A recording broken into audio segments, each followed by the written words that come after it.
शुरू करो।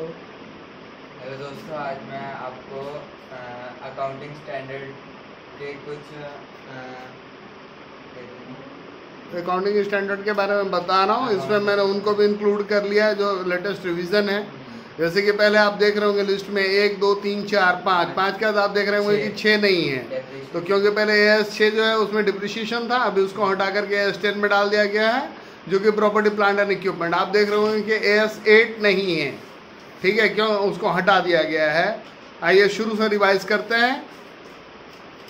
AS1 disclosure of accounting principle. आप मेरी तरफ मुखातिब हो जाइए, इधर मुड़ जाइए, आप अपना चेहरा इधर लाइए।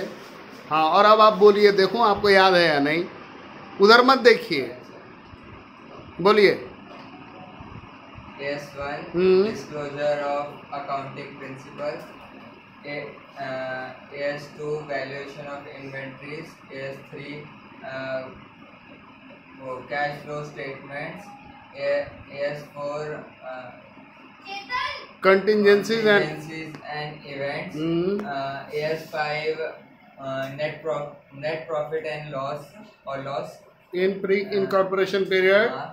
एंड AS7 कंस्ट्रक्शन से रिलेटेड है। कंस्ट्रक्शन करोगे तो रेवेन्यू आएगा। AS9 रेवेन्यू है, रेवेन्यू आएगा उसको इन्वेस्ट करोगे, यानी प्रॉपर्टी प्लांट एंड इक्विपमेंट लोगे। इन्वेस्ट कर दिए तो क्या होगा, जो फॉरेन में भी कर सकते हो तो उसमें जो फॉरेन एक्सचेंज रेट है उसका चेंज आएगा। ऐसे एक्रोनिम से याद करो। अब उसका चेंज आएगा तो तुम जाओगे रोते हुए गवर्नमेंट के पास, बोलोगे भैया हमको कुछ पैसा दीजिए, तो उसके लिए AS12 government grant. Government grant मिल गया तो फिर से इन्वेस्टमेंट करोगे, अकाउंटिंग ऑन इन्वेस्टमेंट। उसके बाद जो इन्वेस्टमेंट किया तो क्या होगी, कंपनियां मिलेंगी, अकाउंटिंग ऑन अमलगमेशन। उसके बाद AS15 एम्प्लॉय बेनिफिट। 16 है बोरोइंग कॉस्ट। 17 है सेगमेंट रिपोर्टिंग। 18 है रिलेटेड पार्टी डिस्क्लोजर।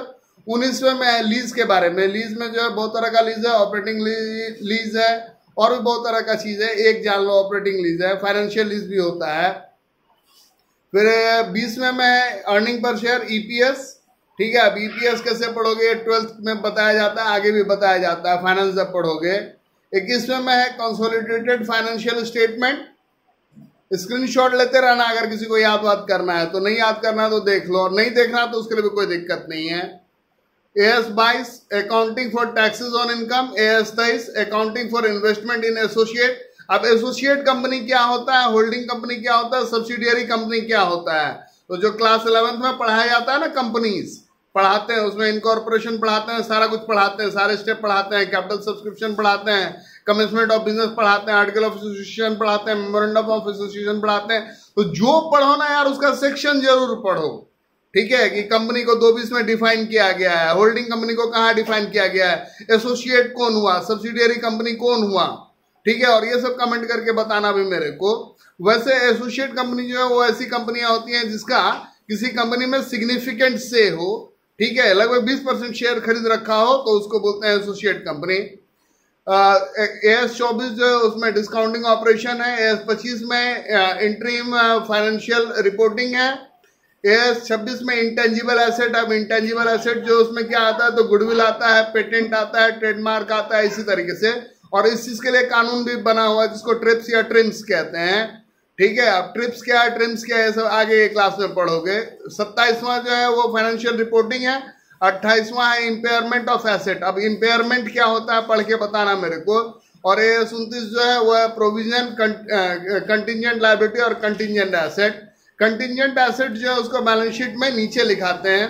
प्रोविजन और रिजर्व में डिफरेंस जो है वो क्लास 11th में ही दिया हुआ, तो जब पढ़ोगे तो बुक को ठीक से पढ़ना, ठीक है। कुल मिला जुला करके यार मेहनत करोगे ना तो लाइफ अच्छा बन जाएगा। Thank you.